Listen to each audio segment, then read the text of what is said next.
I never imagined the only person who could save my sister's life would be me, and that I'd look her in the eyes and tell her no. The fluorescent lights above me hummed like a swarm of flies, harsh and relentless. I could feel the hospital's sterile chill seeping into my bones as I stood at the foot of her bed. Star's skin looked waxy, her eyes hollowed out by months of illness, and for one fleeting second, I almost didn't recognize her. My sister, the same sister who once smiled in triumph as she flaunted my husband in front of me, was now pale and trembling, tubes running into her arm, reduced to this fragile shell. The doctor's voice cut through my haze, clinical and matter-of-fact. You're a perfect match. This is rare. The likelihood of finding another viable donor is almost non-existent. His words hung in the air, heavy, like a sentence waiting to be carried out. My parents sat across from me, their faces etched with desperation. My mother's hands were clasped tightly, like she was wringing the apology out of herself, though I knew it wasn't one. My father, always silent, stared at me with watery eyes, his jaw twitching as if words might finally force themselves out. And Star, she reached for me. Her thin fingers, cold and shaking, brushed against mine. Please, she whispered, her voice cracking. I don't want to die. The room tilted. My chest felt like it might cave in from the weight of it all. Years of betrayal pressing down, suffocating me. I remembered Ryan's confession, the night my marriage shattered. I remembered Star's smug little smile, her Facebook post, her cruel words disguised as fake apologies.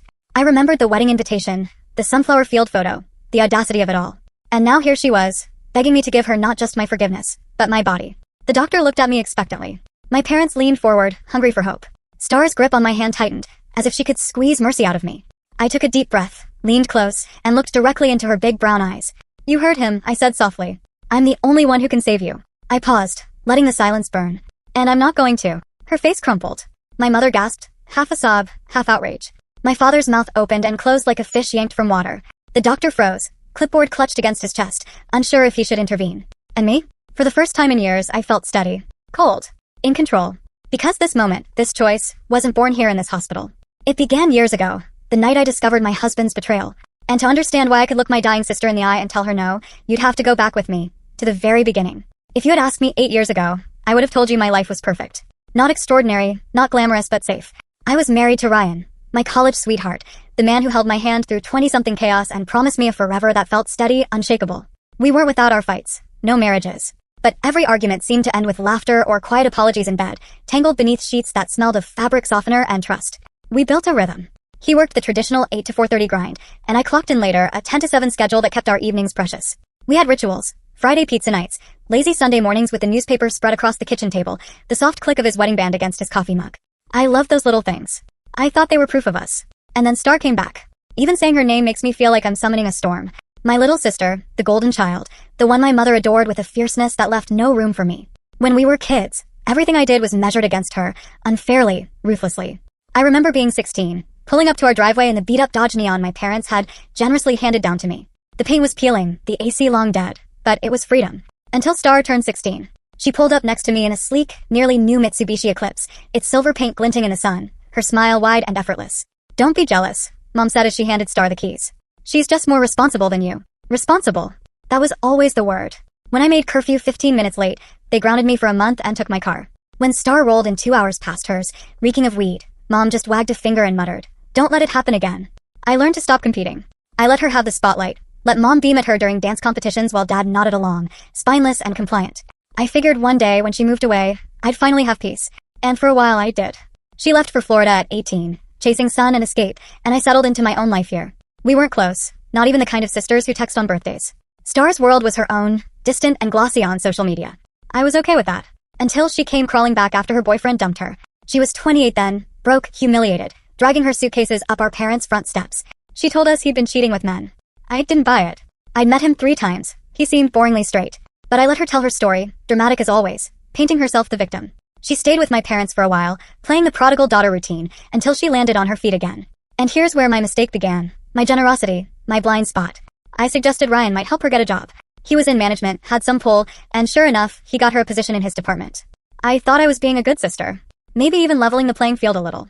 What I didn't know was that I just handed her the key to dismantling my entire life. At first, it seemed harmless. She started spending more time at our house, showing up after work, hanging around like we were suddenly supposed to be close. I told myself it was good. Maybe she was trying to connect. But I noticed things. The way she and Ryan talked, long and easy, with inside jokes that I wasn't part of. The way they dismissed me with a casual, just work stuff. I tried to brush it off. But then I'd come home and find her already there, sitting on our couch, laughing with my husband. And there was one night, God, I'll never forget it. We were at my parents' for dinner. Ryan walked past her, and she reached out, just lightly grabbed his arm. They leaned into each other, foreheads touching, whispering like conspirators. For a second too long. When he jolted back, her eyes flicked to mine, and she smiled. A small, knowing smile. It was then I felt the first fracture in my world, the whisper of betrayal I didn't want to hear. I told myself I was imagining it. I told myself Ryan loved me. But my sister had always taken what was mine, and I was about to learn she hadn't changed. The bed was the first clue. It sounds absurd, doesn't it?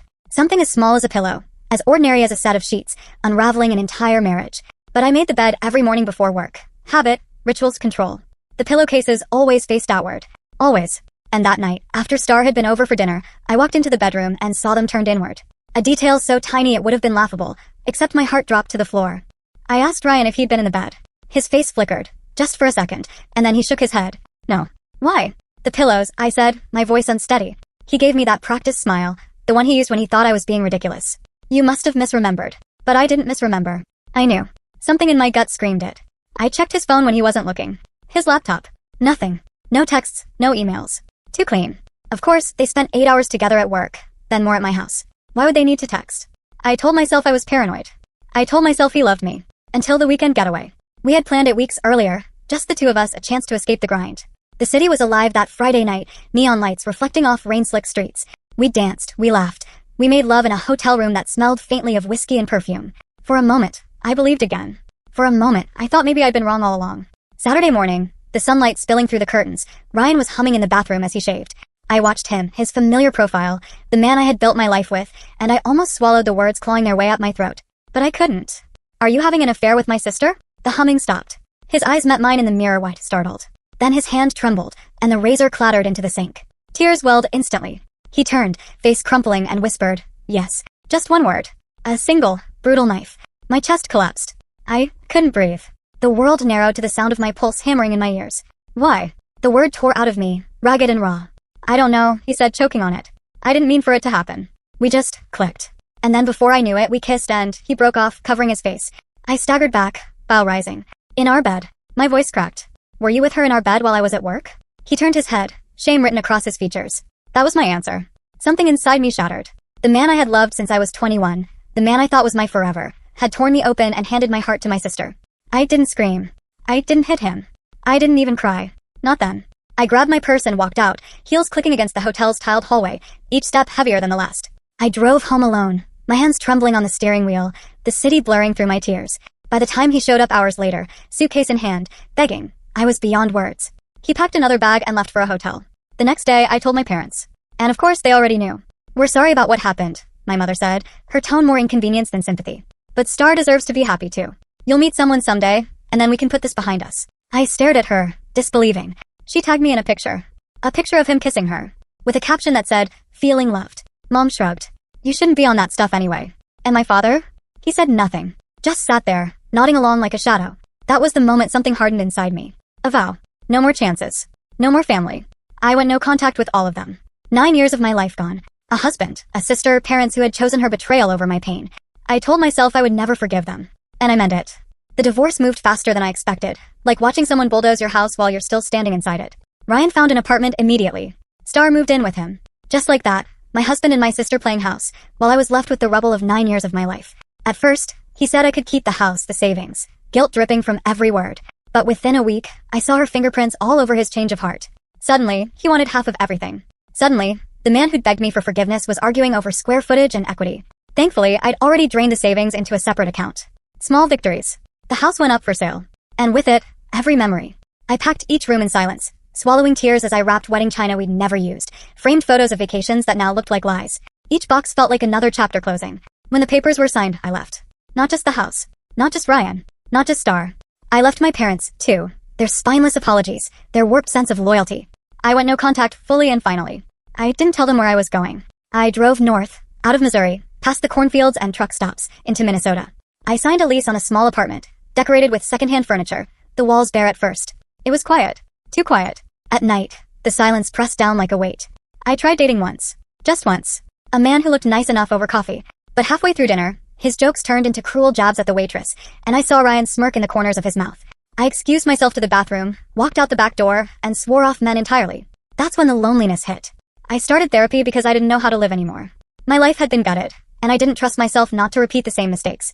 Week after week, I sat in a quiet office with soft lighting and spilled out the story. The affair, the betrayal, the abandonment by my own family. My therapist didn't flinch. She didn't excuse them. She just held the space and let me unravel. It was a year before I felt whole enough to breathe again. A year before the silence in my apartment no longer felt suffocating. And then I met James. Not on purpose. Not on an app. Not even on a date. He was a chef, co-owner of a restaurant with his twin brother Jack. I wandered in one evening after work, hungry, tired, not expecting anything. He brought me my food himself, small-town charm, he called it. And then he asked if I'd like to try a dessert he was experimenting with. I said yes. Not to the dessert. To the warmth in his eyes. James wasn't flashy.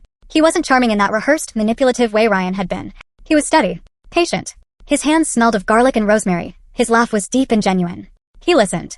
He asked questions about me, not surface-level things, but real things, the kind of questions that made me feel seen. For the first time in years, I felt like maybe I wasn't broken. Maybe love wasn't just betrayal waiting to happen. His family welcomed me with open arms, loud, warm, messy in all the right ways. His mother hugged me like she'd been waiting her whole life for me to walk through her door.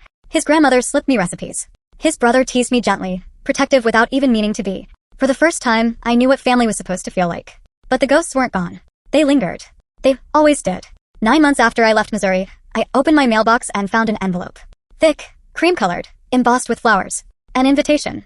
The wedding of Ryan and Star. Inside was a picture of them in a sunflower field, smiling like they hadn't destroyed me. And a letter from my parents, urging me to forgive, to be a bridesmaid, to come put this all behind us. I laughed. A jagged, hysterical laugh that dissolved into tears. My therapist earned her paycheck that week, untangling the knots that letter retightened. I didn't respond. But the message was clear. They would never stop trying to rewrite history. And then years later, Ryan came back. He showed up at my apartment looking too polished, too deliberate. His eyes wet with crocodile tears. "I'm so sorry," he said. "Star and I are divorcing. She cheated on me." I stared at him numb. "You want closure?" I said. "Here it is. You made your bed with my sister. Now you can lie in it." His face fell, but I didn't care. For the first time, I felt nothing for him. No anger. No longing. Just emptiness. And then relief. Because by then I had James. By then I had real love. By then I had a life worth protecting. Life has a way of surprising you when you've stopped expecting anything. By the time I turned 40, I was married again. To James. To the man who taught me love could be steady instead of sharp, safe instead of suffocating. He didn't sweep me off my feet. He held me there, grounded, when I thought I'd never stand again. We built something real. Something ordinary in the best way. We had 2 children. 2 boys with James's dark hair and my stubborn eyes. Our oldest was 6 when he first wrapped his little arms around my neck and called me his best friend. Our youngest was 2, still toddling, still clinging to my hip. My life was no longer quiet. It was full of giggles, toys scattered across the floor, late nights at the restaurant where I helped manage books while James and Jack kept the kitchen alive. For the first time in forever, I felt safe. Happy. Loved. And then my past came knocking. It started with messages. Emails. Social media friend requests from accounts I didn't recognize until I saw the names. My mother, my father, even Star. I ignored them at first, deleted, blocked. But they kept coming, more insistent each day. Finally, I opened one. "We miss you. We want to make amends. Please don't keep the grandchildren from us." My stomach turned. Grandchildren. As if they had earned that title. As if they had ever earned me. I replied only once. "You don't have grandchildren. I am not your daughter. My children are not related to you. If you want grandkids, tell Star to go do what she does best." I hit send and blocked them again. But they weren't finished. Star began reaching out too. At first, it was vague. "I need to talk to you. It's important." Then, after weeks of silence on my end, I agreed to a Zoom call. Just me. No kids. The screen flickered to life, and there they were. My parents, older and smaller than I remembered, and Star, pale and tired, her hair thinning around her temples. They started with apologies. Hollow ones. My mother's eyes glistened with tears that didn't match the sharpness in her voice. "We're family. Families forgive. Families look out for each other." Star chimed in, her voice weak. "I was wrong. I miss my sister. I want you back in my life." It almost sounded believable. Almost. But I knew them too well. I waited silent, until the truth spilled out. Star's kidneys were failing. She needed a transplant. And I, as her sister, was the most likely match. My mother leaned forward, her voice cracking. "This is life or death. She doesn't have much time. Please, just this once, can't you set everything else aside?" I laughed. Bitter hollow. "So that's what this is about. Not forgiveness. Not family. My body. You want a piece of me now, after everything you've already taken." My father finally spoke, his voice low, resigned. "We're sorry for what happened. But yes, we need your help. Medical bills are crushing us. If you could just..." "Money and a kidney," I cut in. "You want both." Star's eyes welled. "Please. I don't want to die. You're my sister. I need you." For a flicker of a moment, I saw her not as my betrayer but as a frightened, broken woman staring at the edge of her own mortality. For a flicker of a moment, I felt something crack in me. But then I remembered. Ryan's confession. My mother's words. "Your sister deserves to be happy too." The wedding invitation. The sunflower field photo. The smirk when she tagged me in a picture of my husband kissing her cheek. My compassion froze solid. I'll think about it, I told them.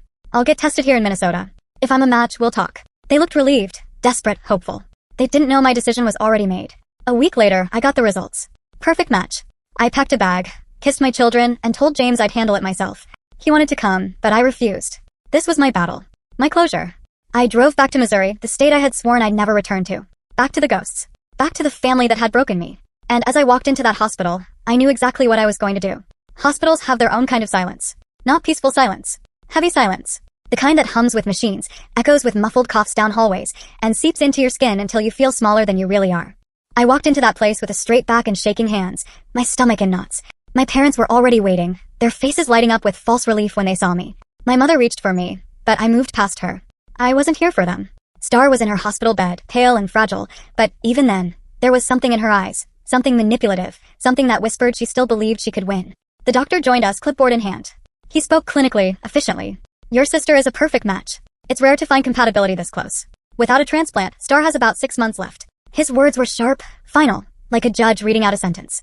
My mother clasped her hands together, tears streaking her cheeks. My father nodded, stiff and hollow. And Star reached out for me, her hand trembling, her voice barely a whisper. Please, she said. I don't want to die. I need you. The doctor turned toward me. We can schedule surgery as soon as you're ready. For a moment, I didn't answer. I just looked at her. Looked at the sister who had taken everything from me. My marriage. My parents. My sense of belonging. The years I spent crawling out of the pit she helped throw me into. I walked closer, to the edge of her bed. Slowly, deliberately, I took her hand. Her skin was clammy, her fingers weak.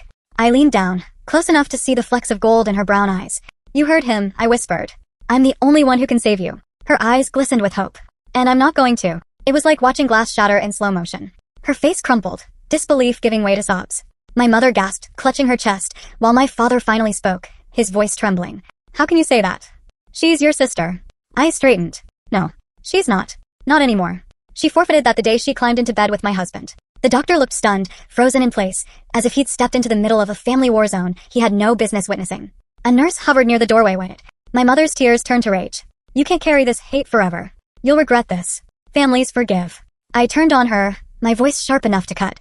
Forgive? You told me Star deserved to be happy. Even if it meant destroying me. You chose her over me every damn time. And now, when her body is failing her, you want mine to fix it? No. Not anymore. The only thing I'd give you is money for cremation, and I'd dump your ashes into the filthiest toilet I could find. The room went silent. Star's sobs turned into a wail, broken and pitiful. My parents clung to each other, looking older, smaller, emptier than ever before. And me? For the first time in decades, I felt free. I dropped Star's hand, turned, and walked out of that hospital room without looking back. My heels clicked against the linoleum, each step heavier and lighter all at once. By the time I reached the parking lot, the Missouri air hit my lungs like release. I drove away, leaving behind the wreckage of the family I once begged to love me. The highway stretched ahead of me, long and empty, the Missouri sky hanging heavy with clouds. As I crossed the state line back into Minnesota, it felt like I was shedding a skin I had never wanted to wear. By the time I pulled into my driveway, my boys were waiting at the window.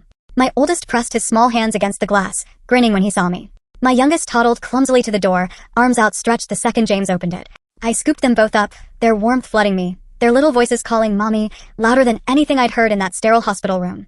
Behind them stood James, steady and sure, his eyes searching mine. It's done, I whispered. He nodded, no questions, no judgment. He didn't need to ask what I decided. He already knew. He wrapped his arms around all three of us, and in that moment, I realized what family truly was. Not the people you're born to, not the ones who share your blood, but the ones who show up. The ones who stay. That night, after the kids were asleep, James and I sat in the quiet glow of our kitchen. I told him everything. How Star begged, how my parents pleaded, how I walked away. Do you regret it? He asked gently. I thought about it. About the years of therapy, the years of building myself from scratch. About the vows I made to never let them take from me again. No, I said finally. I don't regret it. Saying yes would have destroyed me. Again. Saying no was the only way to save myself. He reached across the table, took my hand and kissed my fingers. Then you did the right thing. For the first time in my life, I believed that. Days turned into weeks, and I never heard from them again. Maybe Star's time is running out. Maybe she's already gone. Maybe my parents are still sitting in that house, blaming me for everything they lost. But I don't wonder anymore. I don't care. Because I gained more than they could ever take from me. Every morning, my boys climb into bed with me and James, their giggles spilling into the air, their little feet kicking at the blankets. Every evening, I close the restaurant books while James works the grill, and his brother jokes with me from across the bar. Every holiday, I sit around a table with his family. My family now, laughing, eating, living. I have everything I ever wanted. And in the rare moments when doubt creeps in, when I wonder if refusing her makes me cruel, I remind myself of this. Forgiveness is not the same as sacrifice. Boundaries are not the same as hate. Star's choices were hers. Mine were mine. I never imagined the only person who could save my sister's life would be me, and that I'd look her in the eyes and tell her no. And I never imagined that saying no would be the very thing that finally set me free.